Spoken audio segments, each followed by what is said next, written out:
In this video, we will examine some of the most disturbing cases where those sworn to uphold the law became the very source of irreversible harm. From patrol cars and police stations to private homes, each case reveals how trust can be exploited, warning signs ignored, and violence allowed to grow unchecked.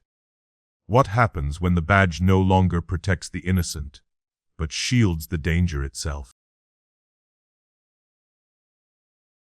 Joseph Carl Shaw, State, South Carolina, 29 years old, execution date January 11, 1985. Joseph Carl Shaw was born in the United States, with much of his early life left largely undocumented in public records. Shaw eventually joined the U.S. military and served as a military police officer. On the night of October 24, 1977, Shaw, alongside James Terry Roach, abducted two teenagers, Thomas Taylor, just 17, and Carlotta Hartness, only 14. Both were minors, physically and legally unable to protect themselves from adult men exerting total control.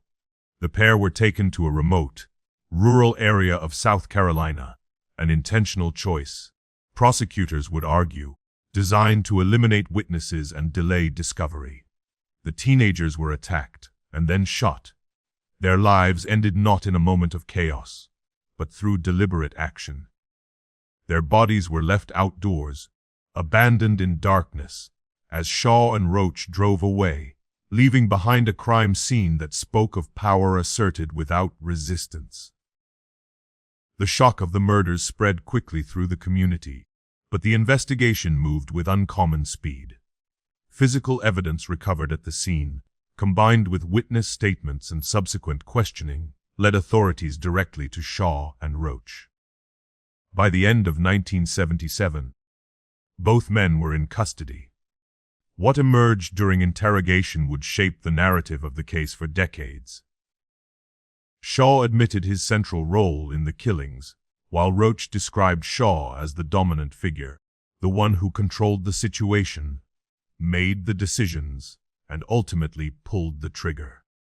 Investigators noted the dynamic between the two men. Roach appeared impulsive and emotionally volatile, while Shaw projected composure, authority, and command. That distinction would later become crucial in court. The trial process in 1978 and 1979 was swift but unforgiving. Prosecutors charged both men with aggravated murder, emphasizing not only the brutality of the crime, but the vulnerability of the victims. The jury heard how Shaw's military background translated into leadership during the offense, framing him not as a follower swept up in violence, but as the architect of it. Testimony and evidence consistently pointed to Shaw as the primary shooter, the individual who exercised control when the final decisions were made. When the verdicts were read in 1979, the outcome was absolute. Joseph Carl Shaw was sentenced to death. James Terry Roach received the same punishment. For the families of Thomas Taylor and Carlotta Hartness, the sentences offered a form of closure, though one permanently shadowed by loss. Shaw's years on death row stretched from 1979 to 1985, a period marked by legal appeals and psychological scrutiny. Defense attorneys argued that Shaw had the capacity for rehabilitation, pointing to expressions of remorse and attempts at religious reflection. Others raised questions about the influence Roach may have exerted, suggesting shared culpability rather than sole responsibility. Courts reviewed these claims carefully, but consistently rejected them. Judges emphasized the original findings, Shaw's leadership role, his direct actions, and the irreversible nature of what he had done. Each appeal failed, reinforcing the conclusion that the death sentence stood not as vengeance, but as the lawful consequence of calculated murder. By January 11, 1985, the legal process had reached its end. Joseph Carl Shaw was executed by electric chair, becoming the first person put to death in South Carolina after the state reinstated capital punishment. The execution carried symbolic weight beyond the individual case, signaling a renewed era of enforcement for the ultimate penalty. In the final minutes before the current was applied, Shaw issued a public apology. He accepted responsibility for his actions and expressed remorse for the pain inflicted on the victims' families. The timing of those words, spoken only moments before death, divided public opinion. Some viewed them as sincere acknowledgement. Others saw them as tragically insufficient, arriving far too late to matter. The legacy of Joseph Carl Shaw's case continues to resonate within true crime discussions and legal scholarship. It forces an uncomfortable examination of how authority, training, and unchecked control can coexist with profound moral failure. Does remorse at the end alter the meaning of a life defined by violence? And when a person trained to uphold the law becomes its most severe violator, is the punishment a reflection of justice served, or of a system confronting its own blind spots? Robert Leroy Nelson, State, Texas, 82 years old, sentenced to life. Robert Leroy Nelson was born in the United States. With much of his early personal history absent from public records, Nelson chose a career that placed him squarely within the machinery of law enforcement. On June 25, 1980, that trust became a weapon. While on active patrol, Nelson encountered Michelle Y. Busha, an 18-year-old hitchhiker. She belonged to one of the most vulnerable groups on American roads. Young travelers relying on strangers, visibility, and hope rather than protection. When Nelson stopped, he did not appear as a threat. He appeared as law enforcement. Prosecutors would later emphasize that this moment, this misuse of legitimate authority, was the turning point that sealed Michelle's fate. By invoking his role as a trooper, Nelson controlled the interaction from the outset. There was no struggle for dominance, no immediate alarm. Compliance was coerced by the badge itself. Then Michelle was abducted and held against her will.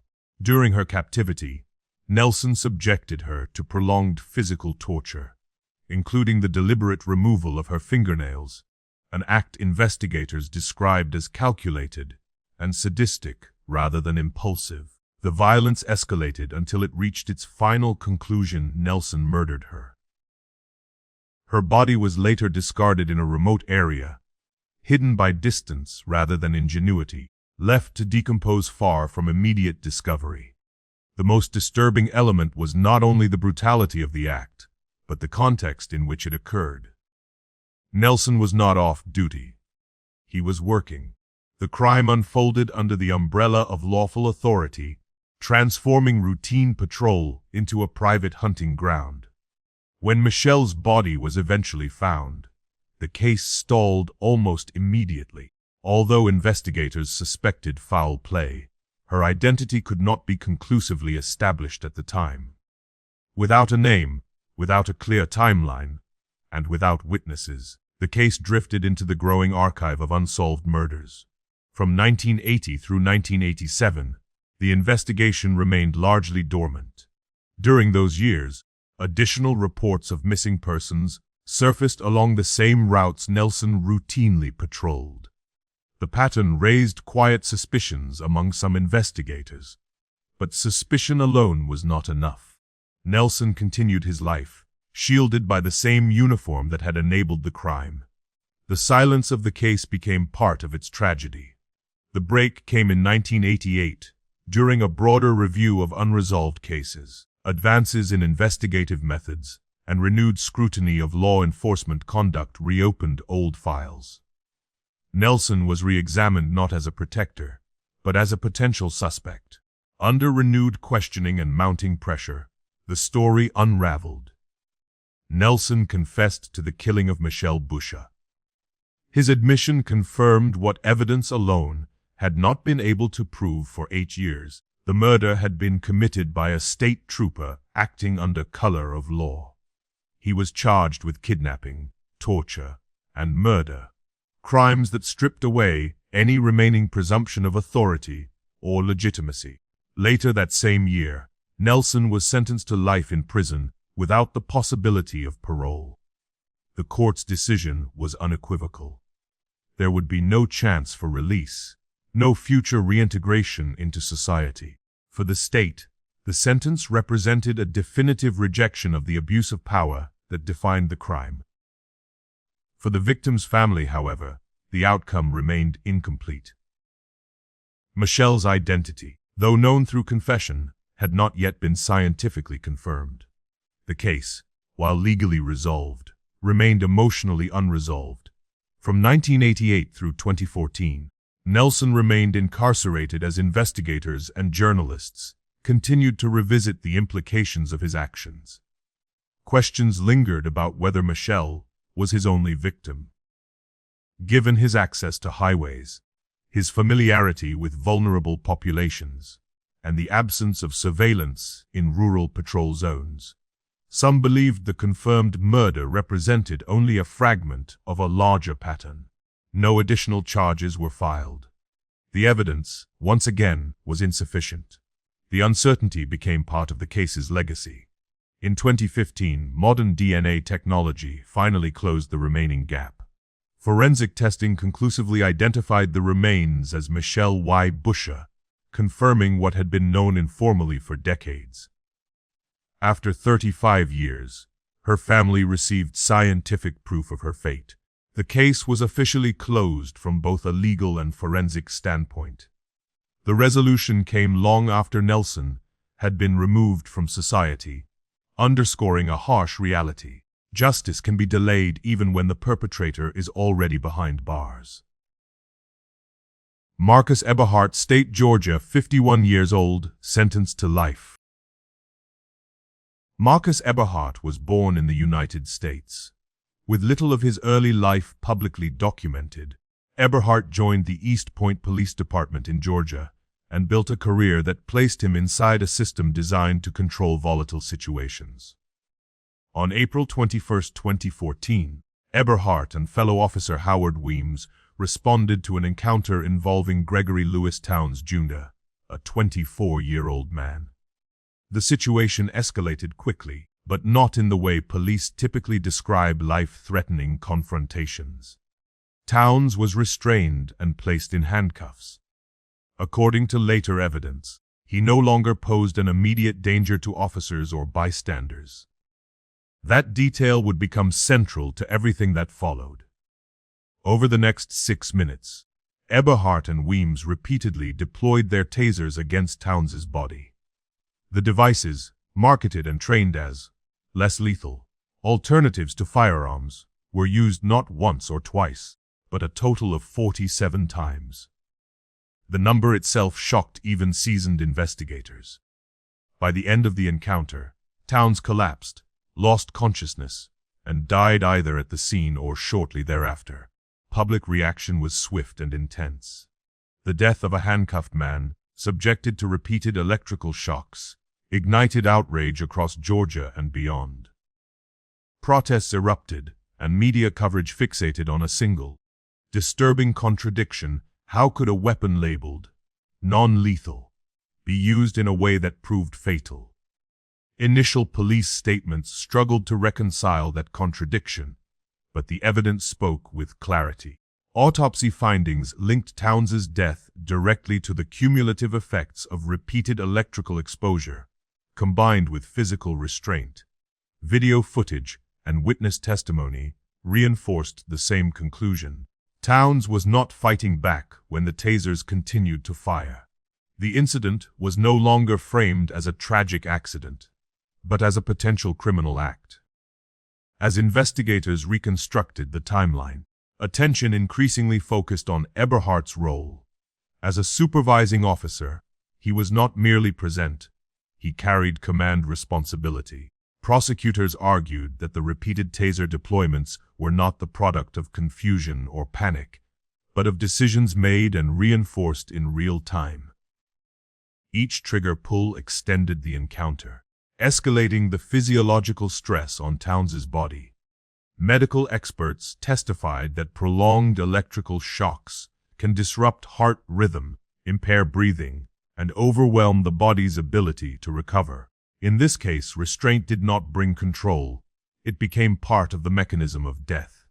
By 2015, the case reached a rare and consequential stage. Georgia prosecutors formally charged both Marcus Eberhart and Howard Weems with felony murder and aggravated assault. Charging police officers for on-duty actions is uncommon. Charging them for murder is rarer still. The decision signaled that the state viewed the incident not as a failure of training alone, but as a violation of criminal law. The 2016 trial delivered a verdict that reverberated through law enforcement circles nationwide. Marcus Eberhart was convicted and sentenced to life in prison with the possibility of parole. Howard Weems received an 18-year sentence. The disparity reflected their different roles, with the court underscoring Eberhart's responsibility as the ranking officer on scene. In sentencing, the judge emphasized that authority carries obligation, and that misuse of force, especially by those tasked with oversight, demands accountability.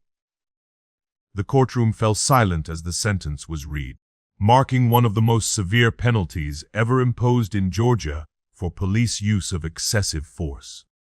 In the years that followed, the case became a reference point rather than a closed chapter. Law enforcement agencies across Georgia revisited their use of force policies, particularly surrounding tasers. Training programs were revised to stress not only when force is permitted, but when it must stop. Civil rights organizations cited the case as proof that less lethal does not mean harmless, and that repeated use can be deadly. Legal scholars pointed to the conviction as evidence that criminal liability can extend to officers who cross the line from control into punishment.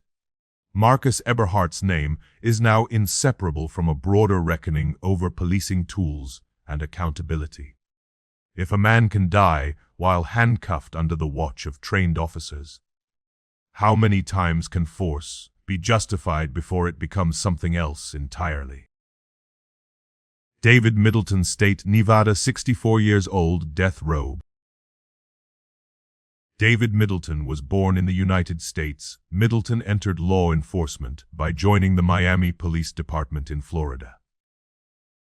At some point, quietly, without public scandal, he exited policing and reinvented himself as a cable installation technician. The job came with a uniform, tools, and a legitimate reason to enter private homes. It also earned him a nickname investigators would later repeat with unease: the cable guy. By early to mid-1995, Middleton had begun using his new profession as a carefully constructed disguise. He could knock on doors without suspicion, move freely inside homes, and operate in enclosed spaces where no one could see or hear what happened next. Middleton selected victims who were alone, relied on the social contract of trust extended to service workers, and exploited the expectation that compliance was both safe and temporary. The violence escalated that same year in Reno, Nevada. Middleton abducted Catherine Powell, a 45-year-old woman, and subjected her to prolonged captivity. During that time, she was restrained, tortured, and ultimately killed. The crime was not impulsive. Prosecutors would later argue it unfolded in stages, each one reinforcing the next. Shortly after, Middleton struck again. His second victim, Thelma Davila, 36 years old, endured a nearly identical fate. The method was the same. The sequence was the same. The repetition made one thing unmistakable: this was a pattern, not an anomaly. The bodies of both women were eventually discovered in remote areas near Reno, discarded far from immediate detection. Understood how time, distance, and terrain could slow an investigation. What made the case particularly disturbing was not only the brutality, but the knowledge behind it. Middleton was not guessing how police would respond. He had once been part of that system. As a former officer, he understood investigative priorities, evidence handling, and the vulnerabilities of early-stage homicide cases. That insight allowed him to delay suspicion and complicate the search for answers. In the months following the discoveries, Reno police launched a large-scale investigation. Analysts began comparing timelines, entry methods, and victim profiles. The similarities were too precise to ignore. Soon, the focus shifted from individual crimes to the possibility of a serial offender operating across state lines. By late 1995, the scope of concern widened. Investigators identified unresolved disappearances in Colorado and Florida that shared troubling similarities with the Reno murders. Middleton's past employment and travel history placed him within reach of several of those cases. The theory was chilling but incomplete. While patterns raised suspicion, prosecutors lacked the physical evidence required to file additional charges. The possibility that more victims existed remained an open question, one that still lingers. What could be proven, however, was enough to move forward. Between 1996 and 1997, David Middleton was identified as the primary suspect in the Reno murders. He was arrested and extradited to face charges. Prosecutors filed counts, including 2 murders, kidnapping, and torture. Court documents described him as a systematic offender whose actions reflected planning, repetition, and escalation. This was not framed as a crime of passion or loss of control. It was presented as deliberate, methodical violence carried out by someone who understood how to minimize risk while maximizing control. The trial culminated in 1998. Inside the Nevada courtroom, jurors were confronted with evidence that detailed not only what Middleton did, but how long it lasted. Testimony emphasized the duration of captivity, the suffering inflicted, and the calculated nature of the acts.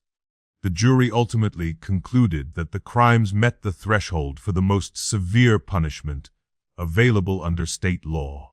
Middleton was convicted and sentenced to death for the 2 murders. He was transferred to death row, joining a population reserved for offenders whose crimes were deemed irredeemable in severity. What followed was not closure, but time, decades of it. From 1998 through 2025, Middleton remained on death row, filing multiple appeals challenging procedural rulings and evidentiary decisions. Each was reviewed. Each was denied. By 2025, Middleton was still alive, still incarcerated, still waiting. The passage of time did not soften the facts of the case. Instead, it amplified the unsettling irony at its core. How many warning signs were missed before the first door opened? And when a former officer can hide behind ordinary work for decades, how many others never realize the danger until trust itself becomes the trap? Guarionex Candelario Rivera, State, Puerto Rico, 50 years old. Guarionex Candelario Rivera was born in Puerto Rico, with few publicly documented details about his early life. Rivera chose a career in law enforcement and joined the Puerto Rico Police Department. On August 10, 2015, Rivera arrived at the police station in Ponce while off duty. He was not responding to an emergency call, nor was he summoned by command. He came on his own, carrying a personal firearm. What began as a confrontation with fellow officers quickly escalated into something far more dangerous. According to investigators, a heated argument erupted inside the station, fueled by unresolved internal tensions. Words gave way to action. Rivera drew his weapon and opened fire inside the police facility itself, an act that shattered every assumption about safety within law enforcement spaces. The victims were not civilians caught in the wrong place, but Rivera's own colleagues. Commander Frank Roman Rodriguez was shot and killed. Lieutenant Luz M. Soto Segarra was also fatally wounded. Agent Rosario Hernández de Hoyos became the 3rd officer to lose his life. The scene was unprecedented in its brutality, a police station transformed into a crime scene, authority collapsing inward. The shock was immediate and visceral. An armed officer killing fellow officers inside headquarters was not just a crime, it was a symbolic rupture, exposing vulnerabilities few were prepared to acknowledge. As the situation unfolded, Rivera did not immediately surrender. During the chaos, he took hostages inside the station, escalating the incident into a full-scale internal security crisis. The building was locked down as specialized units were deployed to contain the threat. Negotiators worked to prevent further loss of life, balancing urgency with caution. Every minute stretched the tension, as officers faced the unthinkable reality that one of their own had become the central danger. Unlike street confrontations, this crisis carried a unique psychological weight, familiarity mixed with fear, trust replaced by uncertainty. Eventually, the standoff ended without Rivera being killed at the scene. He was subdued and taken into custody alive. The station was sealed off, evidence teams moved in, and the investigation began immediately.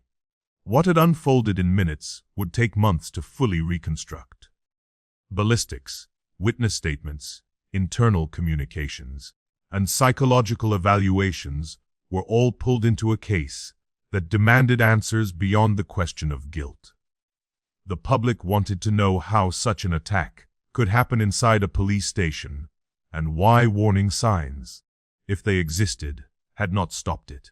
Between 2015 and 2016, prosecutors in Puerto Rico built a case that emphasized intent and accountability. Rivera was charged with multiple counts of first-degree murder, attempted murder, kidnapping, and weapons offenses. The charging documents described a deliberate act rather than a momentary loss of control. Investigators pointed to evidence of long-standing workplace conflicts and unresolved grievances. Mental health factors were acknowledged during proceedings, but prosecutors were clear. Psychological strain did not excuse calculated violence. Rivera, they argued, knew exactly where he was, who he was targeting, and what he was doing.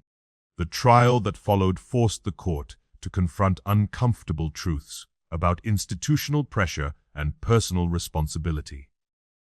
Testimony detailed the sequence of events, the confined environment, and the lethal efficiency of the attack. Survivors and family members of the victims described the permanent damage left behind, not only the loss of life, but the erosion of safety within a space once considered secure. When sentencing arrived in 2016, the court delivered one of the harshest outcomes possible. Rivera was sentenced to more than 200 years in prison, a term effectively equivalent to life without parole. There would be no path back into society, no possibility of release. The aftermath extended far beyond the courtroom. Within the Puerto Rico Police Department, the case triggered widespread reviews of station security, access control, and internal threat assessment. Policies were re-examined to address how officers in emotional or psychological distress were monitored and supported.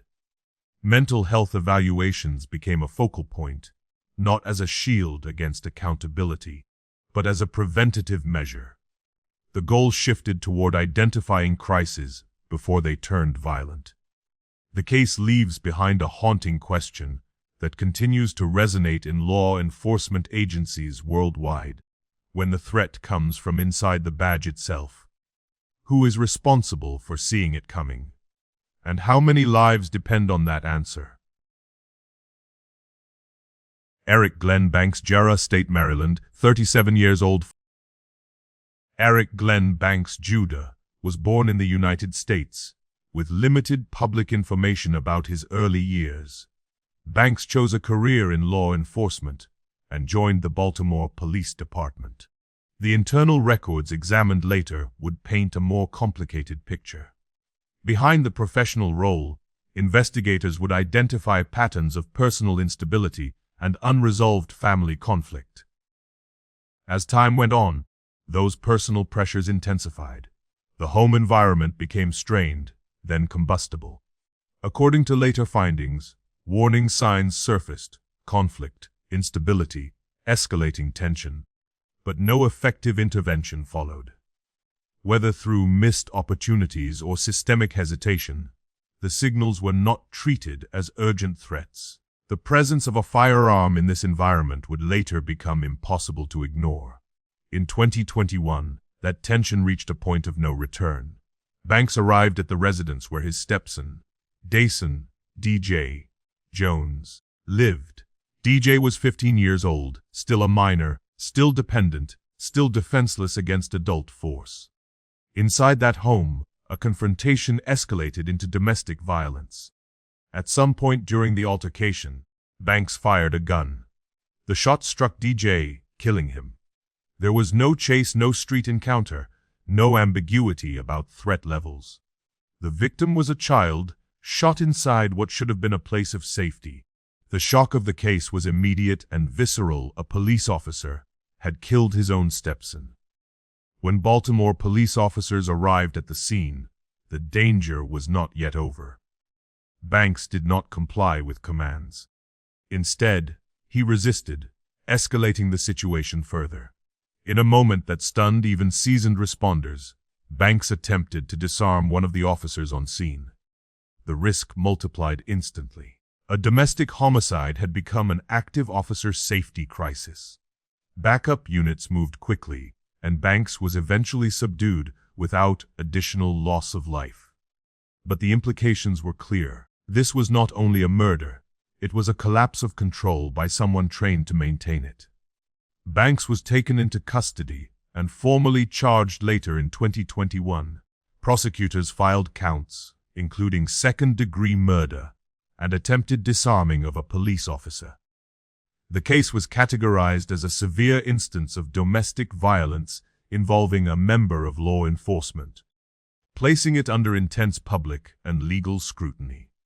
The courtroom narrative focused not only on the fatal act, but on the decisions that followed, the resistance, the attempted weapon grab, and the heightened risk to responding officers. The fact that Banks himself had been trained in use of force protocols only deepened the gravity of the charges. In 2022, the case took a decisive turn. Banks entered an Alford plea, a legal mechanism allowing a defendant to maintain innocence, while acknowledging that the prosecution's evidence would likely result in conviction at trial. He did not admit to murdering DJ, but he accepted the legal reality of the case against him. The court accepted the plea, closing the door on a jury trial while preserving the weight of the evidence. For many observers, the plea underscored a familiar tension in the justice system: legal resolution without emotional clarity.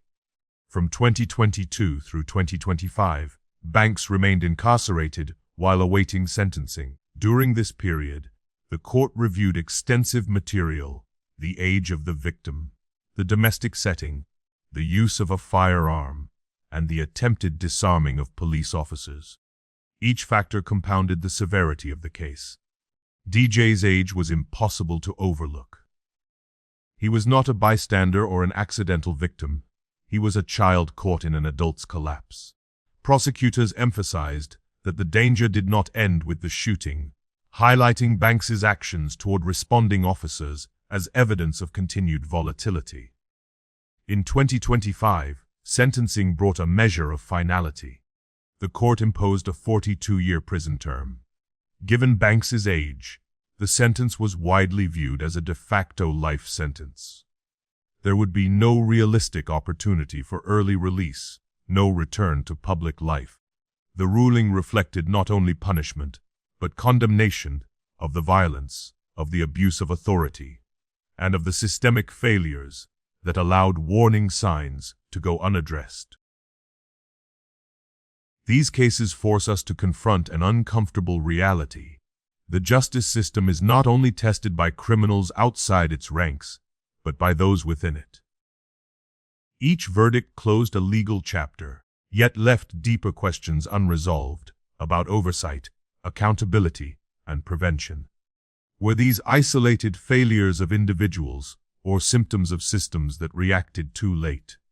And when authority becomes immunity, how many warning signs are we willing to ignore before tragedy becomes inevitable?